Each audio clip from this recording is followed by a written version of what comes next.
Ang pulong sa Dios buhi ug nagalihok nga gamahanan labi pang mahait kaysa espada nga duhay sulab ug modulot ngadto sa gitaguan sa kalagog espiritu sa mga lutahan ug sa mga kauyukan ug mutugkad sa mga hunahuna ug katuyuan sa kasing-kasing. All scripture is God-breathed and is profitable for doctrine, for reproof, for correction, for instruction in righteousness, that the man of God might be mature, thoroughly furnished unto all good works. The entrance of thy word giveth light, it giveth understanding to the simple. Maayong adlaw sa natong mga subscribers, ug ganyan so kita ni atong adlaw-adlaw nga pagtuon sa balaang pulong sa Dios.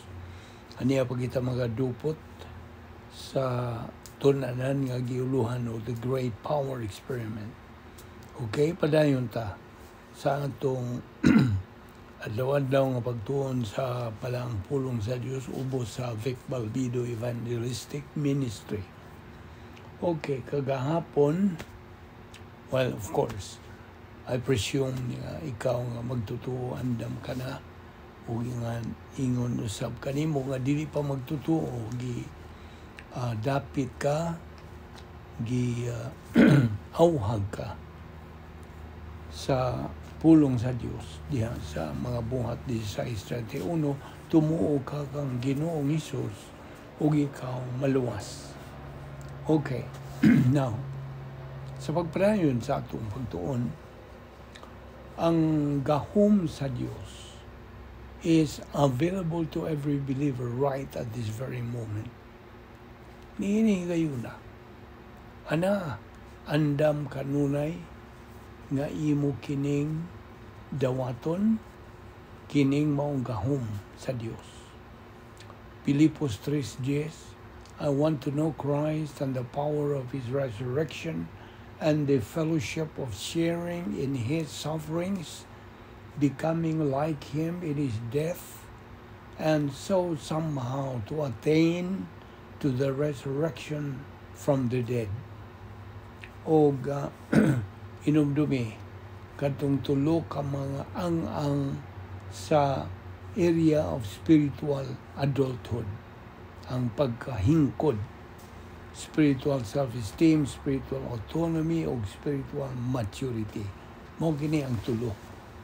Now, kita kung mga magtutuo, mahimo nga kita makatukod sa atong garrison in our soul. Pinaagi sa paggamit nato sa napulo ka mga paagis pagsulbal ug mga suliran in the area of spiritual adulthood.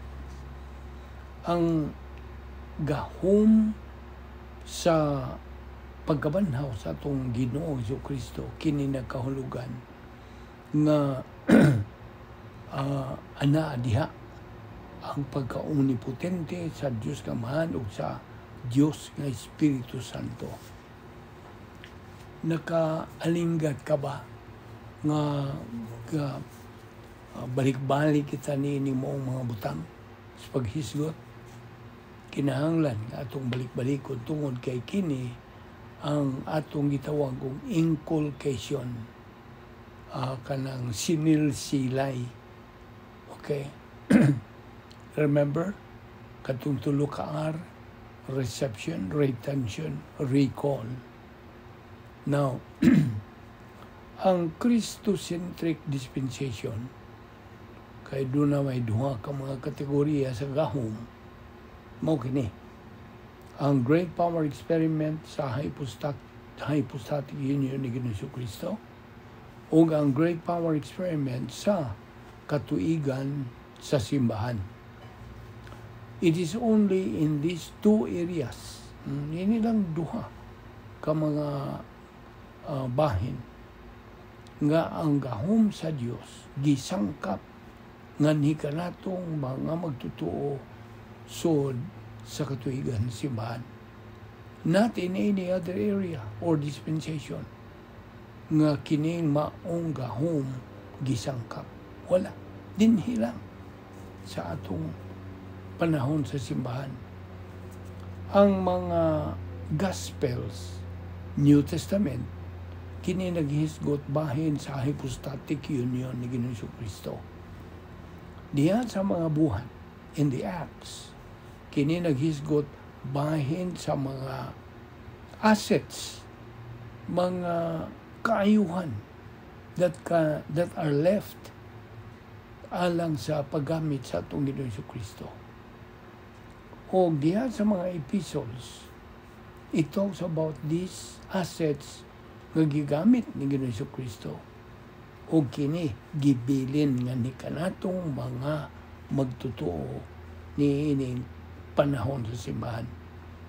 Kaya bigod mo, kung mo sangkap ang Diyos, angay-angay ang iyang pagsangkap, He is fair, no exception.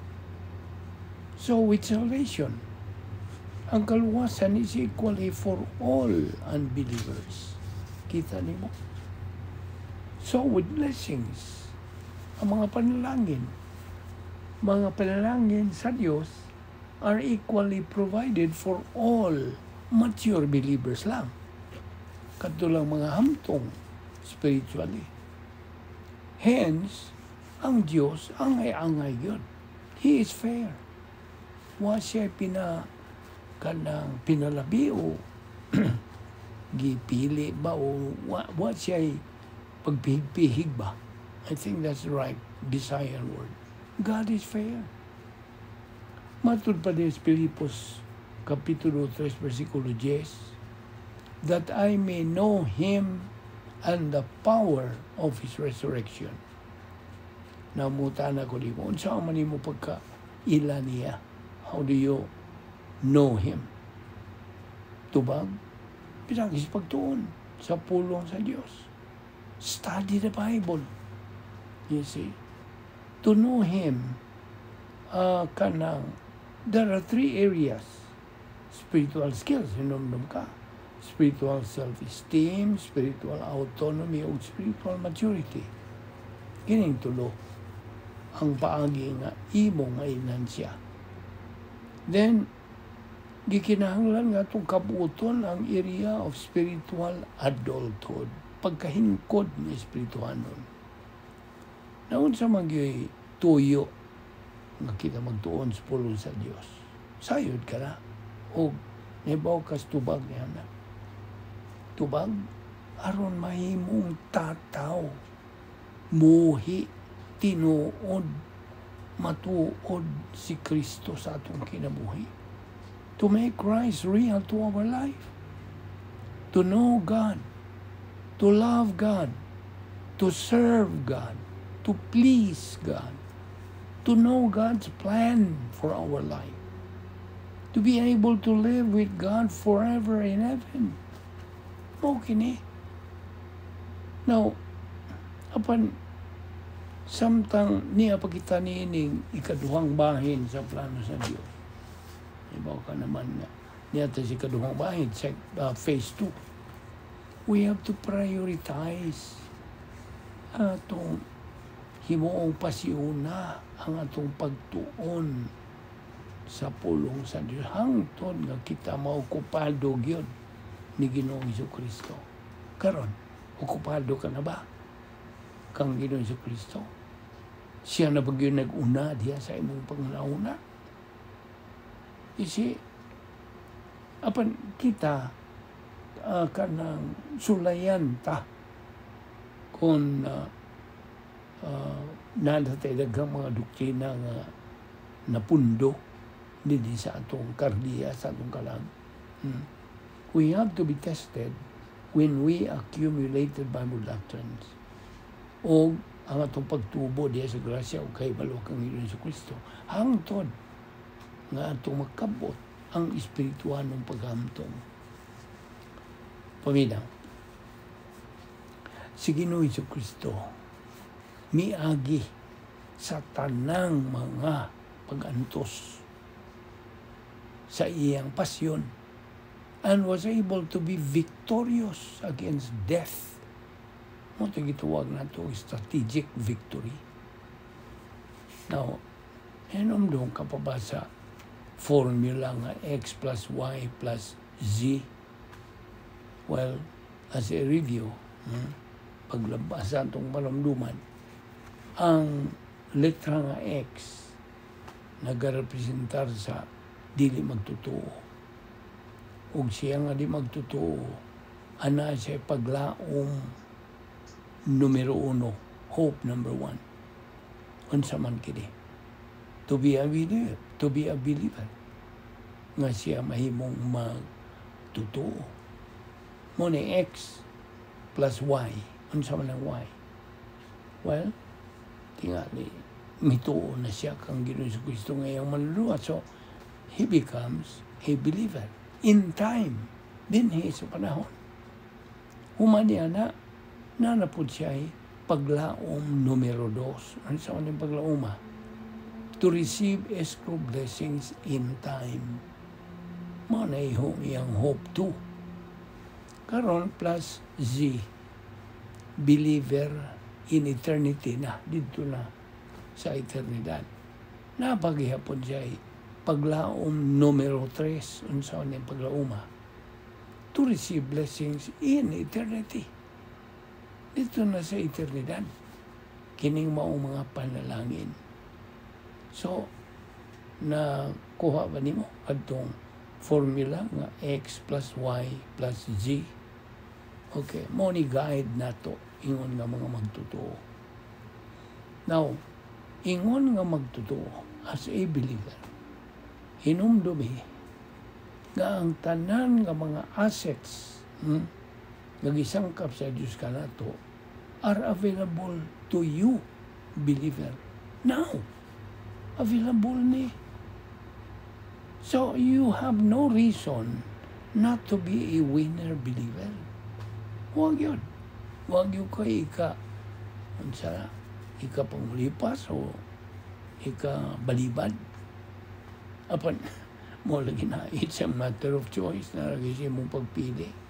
Your volition is at stake. Now, sa adtong higayon nga imong gidawat sa Ginoong Jesucristo nga imong naluwas ka to. So ang Espiritu Santo misulod diha sa imong kanang lawas. Diha sa imong lawas, the Holy Spirit came into the inside of you, in your body, forever. Forever na. Kung nakadawat kanang kaluwasan, pinagpagtuon ni mo kang Kristo, na nagapuyo na ang Espiritu Santo rin sa mong lawas. Wa ba mo masayon nga ang imong lawas gipuyan sa Espiritu Santo? Know you not that your body is the temple of the Holy Spirit? A believer, however, cannot live the spiritual life kung wa siya pulong sa Diyos diya siyang kalang. Dili siya kinabuhi sa espirituanong kinabuhi. Spiritual life ba? Espirituano lang siya. Diha sa mga buhat, Kapitulo 1, versikulo 5, muna gitawag na ito, extension kini sa great power experiment sa hypostatic union ni Ginoong Jesucristo, baptism of the Holy Spirit. Ang usa ka magtotoo has to consider the ministry of the Holy Spirit kung siya buot nga magkinabuhi sa Christian way of life. Unsa ka tutoy definition na to sa Christian way of life? The Christian way of life is a supernatural way of life, and as such, it requires a supernatural way of execution. Paminaw ang Kristohanong paagis pagkinabuhi, dili nimo ni magkinabuhi pinaagi sa tawhanon nga pamaagi. Only through the spiritual way. Nakadungog ka. So dili nimo na maka nang basta-bastahon lang nimo, dili. Now, unsa man tong mga titulo nga harianon ni Ginoong Jesucristo? What are the kanang royal titles, patent ni Ginoong Jesucristo? Well, as a review gihapon kini tulo: divine royalty, Jewish royalty, o battlefield royalty. Mo ni ang royal titles, patent ni Jesucristo. Ang divine royalty, as eternal, infinite God, His eternal family is God the Father and God the Holy Spirit. See? Apan ang titulo yun niya sa meaning divine royalty is the Son of God, anak sa Diyos. Unyang ikaduha, Jewish royalty, sa iya na kining pagkatao in His humanity. Unsa man iyang title ni ining bahina? As human, Son of David, mo na iyang title. Roma 1:4. So, that is the Davidic dynasty, Jewish.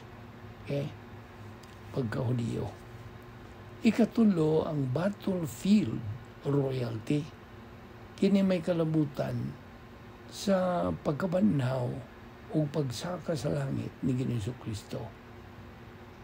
Kay siya hingpit man nga Diyos o hingpit nga tao under the hypostatic union.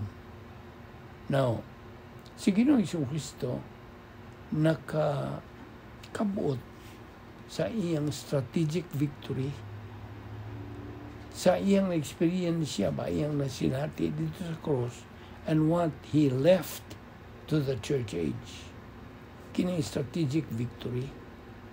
Buot sa Dios nga imo po ning makabuot kini strategic victory.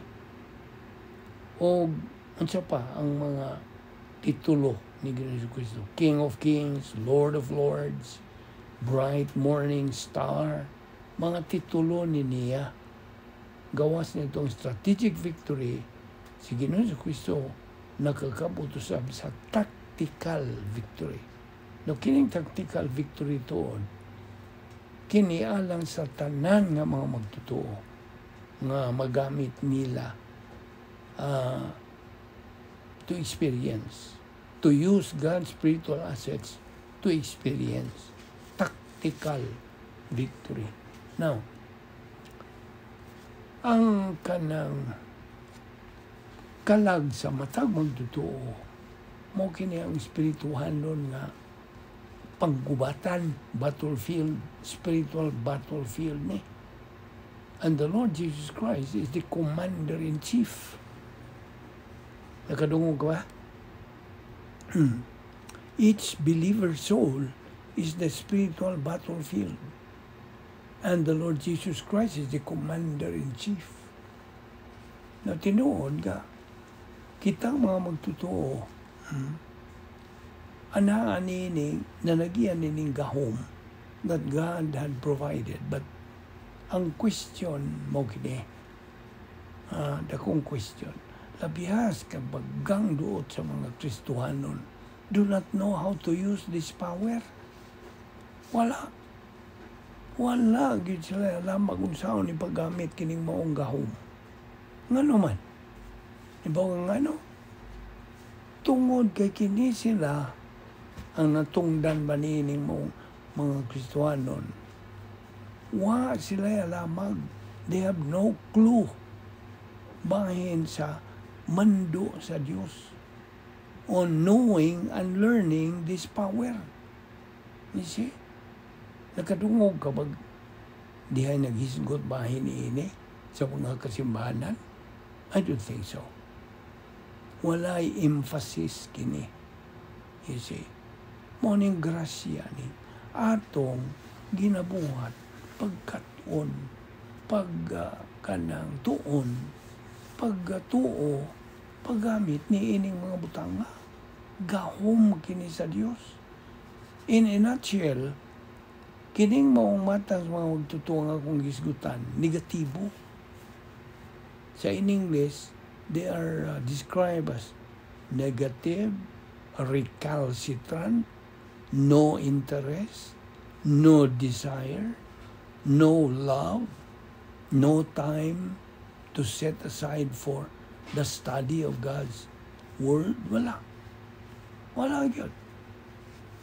Inumdumi nga ang pagway pagtuon without studying, learning, believing, and applying God's Word, ang Kristohanong kinabuhi sa maong magtotoo way epekto.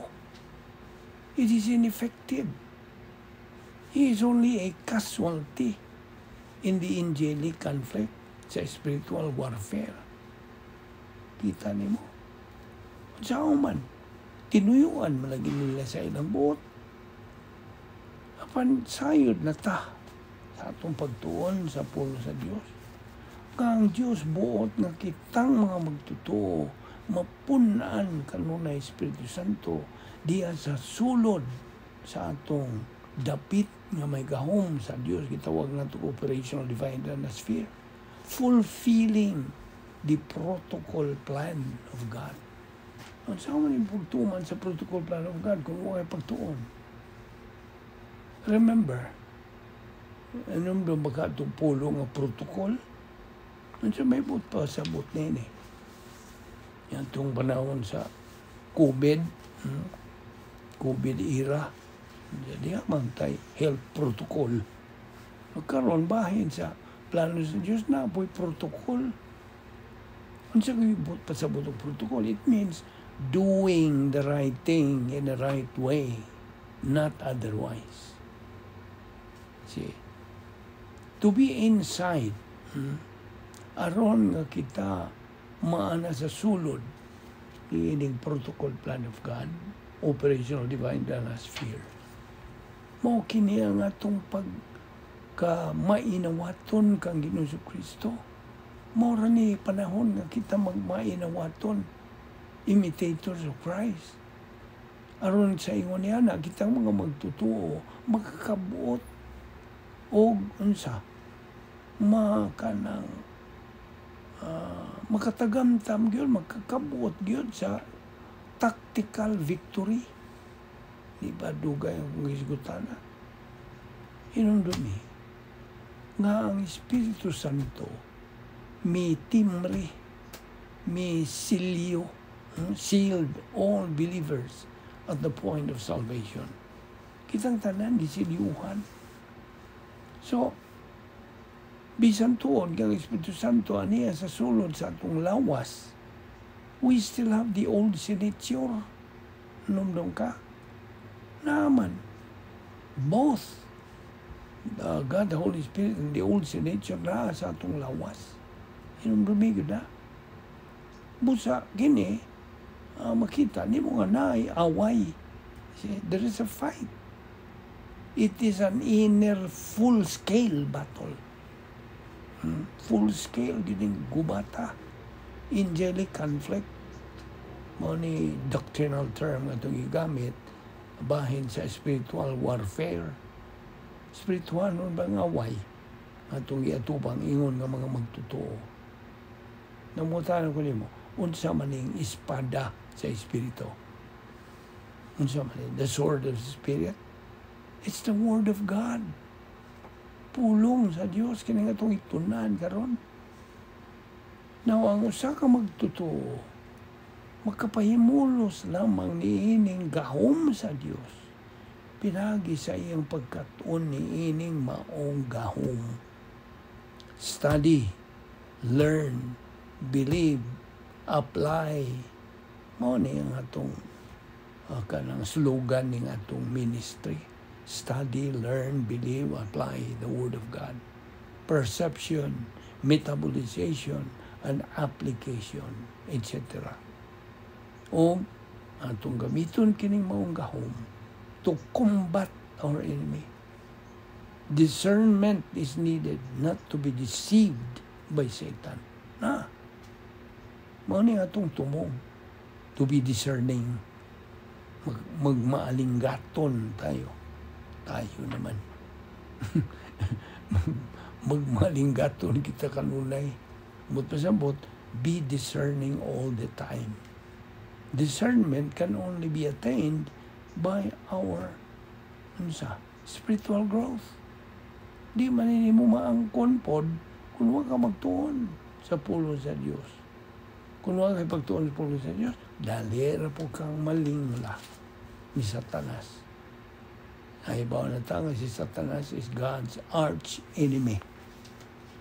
Okay pa tayo na ito ni Ugma, ayaw si Piat sa pagsunod ni ining atong adlaw-adlaw nga doktrinal nga pagtuon sa pulo sa Dios, ubos sa Vic Malbido Evangelistic Ministry.